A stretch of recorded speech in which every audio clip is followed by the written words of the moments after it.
la biòpsia líquida ens ha permès o ens està permetent realitzar una monitorització dels nostres pacients que abans no existia conceptualment ni a la pràctica, perquè comportava moltes molèsties, no?, pel pacient. I, per tant, en aquest sentit, ha vingut a canviar tot el camp o a generar tot el camp, d'alguna manera. I, d'altra banda, també la biòpsia líquida, la presència o absència, no?, de ctDNA en sang, de rastres de tumor en sang,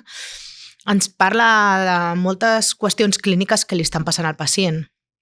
I, per tant, ens dona informació no només, no, del biomarcador, sinó també ens parla del pronòstic